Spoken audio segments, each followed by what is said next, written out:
नमस्कार, मैं नंदराम पालीवाल, सहआचार्य राजनीति विज्ञान।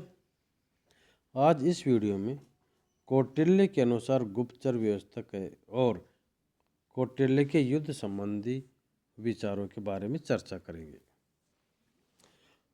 तो पहले चर्चा करते हैं गुप्तचर व्यवस्था के बारे में। कौटिल्य ने दूतों की गतिविधियों तथा दूसरे राज्य की नीतियों व कार्यों की निरंतर जानकारी रखने के लिए गुप्तचर व्यवस्था का उल्लेख किया। अब गुप्तचरों के प्रकार। कौटिल्य ने गुप्तचरों की विभिन्न श्रेणियों की व्याख्या की है, जिनसे पहला एक स्थान पर स्थित गुप्तचर, जो एक स्थान पर स्थित रहते हैं।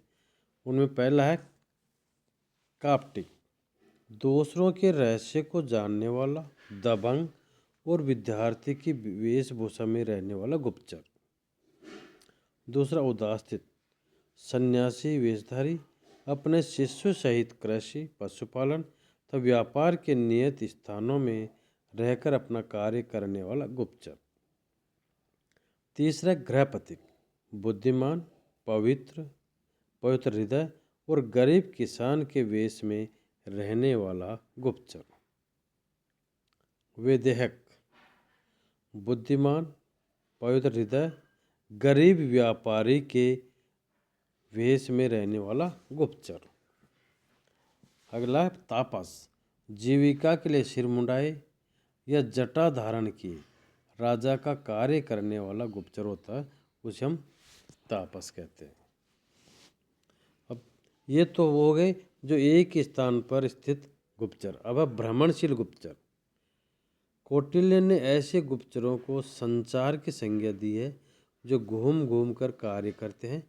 कौटिल्य के अनुसार ये भ्रमणशील गुप्तचर कई प्रकार के होते हैं, जिनमें पहला संतरी, ऐसे गुप्तचर को जो राजा के संबंधी ना हो किंतु जिनका पालन पोषण करना राजा के लिए आवश्यक हो, जो सामुद्रिक विद्या, ज्योतिष, व्याकरण आदि विद्या, वशीकरण, इंद्रजाल, धर्मशास्त्र, शकुन शास्त्र, पक्षी शास्त्र और काम शास्त्र तथा नाचने गाने कला में निपुण को कौटिल्य ने सन्नी की संज्ञा दी है। अगला तीक्ष्ण, देश में रहने वाले ऐसे व्यक्तियों को जो धन के लिए अपने प्राणों की भी परवाह न करके हाथी, बाघ और सांप से भिड़ जाते हैं, कौटिल्य ने उन्हें तीक्ष्ण कहा। अगला रसद, अपने बंधुओं से भी स्नेह नहीं रखने वाले क्रूर प्रकृति से आलसी स्वभाव वाले व्यक्ति को कौटिल्य ने रसद यानी जहर देने वाला कहा है। परिवाराजिका, आजीविका की इच्छुक दरिद्र, प्रौढ़, विधवा, दबंग, ब्राह्मणी, रनिवास में सम्मानित, प्रधान अमात्यों के घर में प्रवेश करने वाली सन्यासिनी के वेश में गुप्तचर का काम करने वाली स्त्री को कौटिल्य ने परिवराजिका का नाम दिया। इस प्रकार मुंडा अर्थात मुंडित, बौद्ध भिक्षुणी, वृषली आदि नारी गुप्तचरों का भी कौटिल्य ने संचार गुप्तचर के अंतर्गत उल्लेख किया। गुप्तचरों के उपरोक्त वर्गों के अतिरिक्त कौटिल्य ने उनकी अन्य श्रेणियों का भी वर्णन किया। उन्होंने कहा कि राजा को शत्रु, मित्र, मध्यम आदि राजाओं के घरों तथा उनके मंत्री, पुरोहित आदि के घरों में काम करने वाले कुबड़े, बोने, नपुंसक, कारीगर, स्त्रियां, गूंगे तथा अन्य प्रकार के मल्लेच्छ जाति के पुरुषों को गुप्तचर के रूप में नियुक्त करना चाहिए। कौटिल्य के अनुसार किले में व्यापार करने वाले लोगों को किले की सीमा पर, सिद्ध तपस्वियों को राज्य के अंतर्गत अन्य स्थानों पर, कृषक तथा उदासित पुरुषों को ग्रामों और नगरों में और राज्य की सीमा पर गुप्तचर के वेश में नियुक्त करना चाहिए। उनका मत है कि वनों में शत्रु की प्रत्येक गतिविधियों का पता लगाने के लिए वानप्रस्थी और वनवासी लोगों को गुप्तचर नियुक्त किया जाना चाहिए।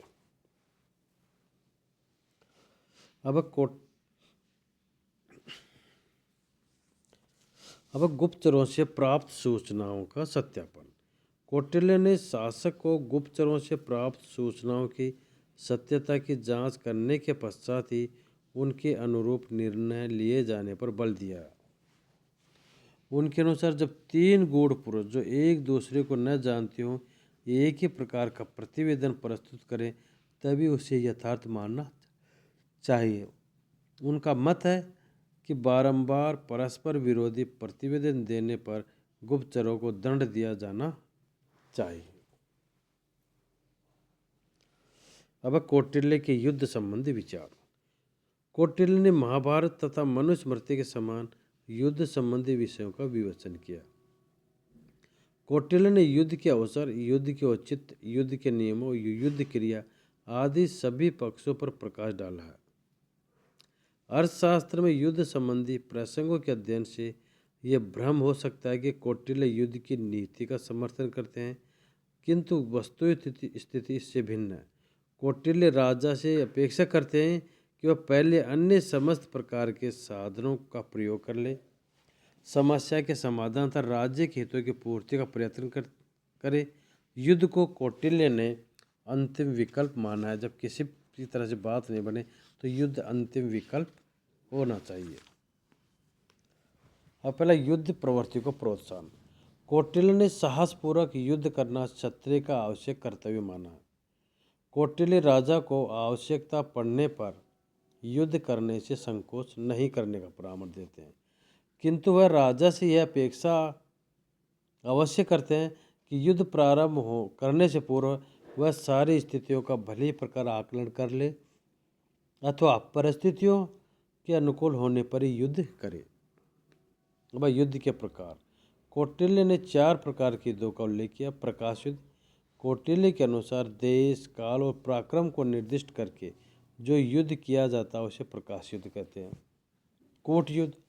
छल कपट द्वारा भय उत्पन्न करना, दुर्गों को ध्वस्त करना, लूटमार करना, अग्निदाह, अस्वस्थ व्यसन ग्रस्त शत्रु पर आक्रमण अथवा एक स्थान पर युद्ध स्थगित कर अन्य स्थान पर छल से प्रहार करना कौटिल्य के मत में कूट युद्ध है। तूष्णीं युद्ध। विष, औषधि आदि के प्रयोग या गूढ़ पुरुषों द्वारा शत्रु का वध करना तथा उनके पक्षों को उपजापित करना कौटिल्य के अनुसार तूष्णीं युद्ध के लक्षण है। मायायुद्ध।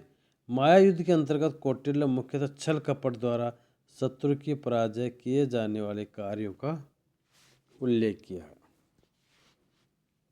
अब युद्धरत पक्षों की मर्यादाएं।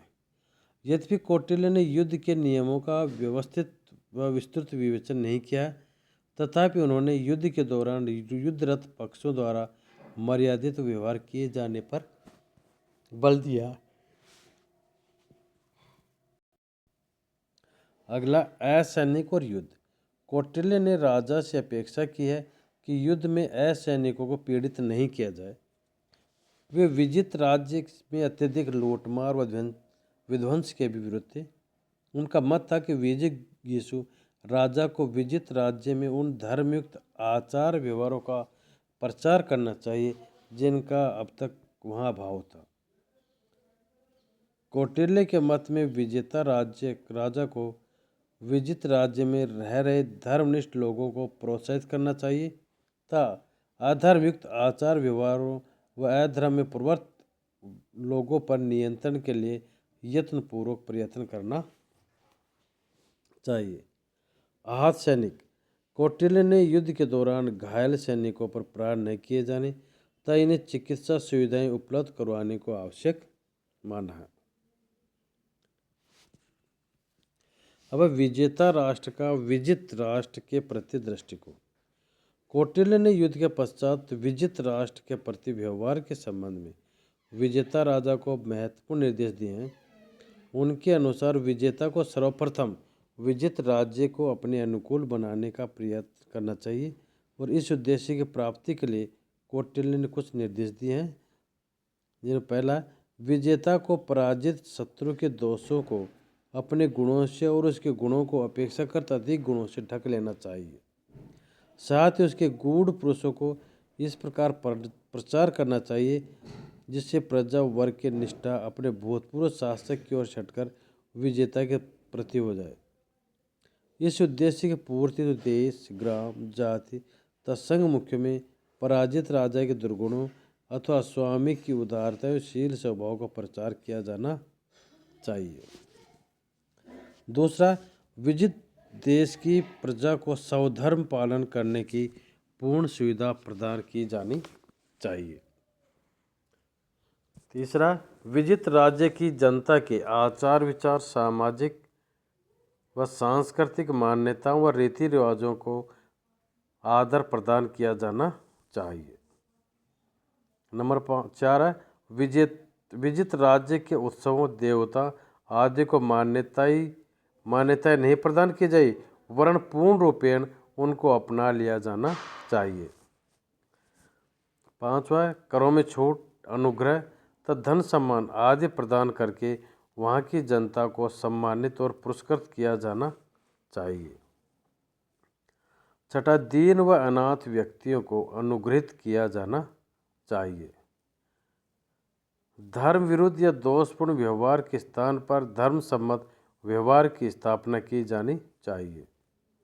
कौटिल्य ने विजेता राज्य को विजित राज्य के प्रति व्यवहार करने में सावधानी व सतर्कता बरतने का परामर्श देते हुए कहा कि उसे शत्रु के कर्मचारियों को प्रतिज्ञा अनुसार धन, मान सम्मान आदि देकर संतुष्ट करना चाहिए। शत्रु के उपकृत मंत्री, पुरोहित, सेना मुख्य आदि सब चोर प्रकृति के लोगों को एक साथ नहीं रहने देना चाहिए।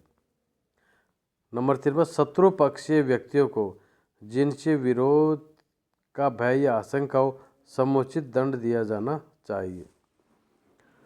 नंबर 4, स्वदेश के नागरिकों एवं शत्रु द्वारा अवरुद्ध पुरुषों को महत्वपूर्ण पदों पर नियुक्त करना चाहिए। धन्यवाद।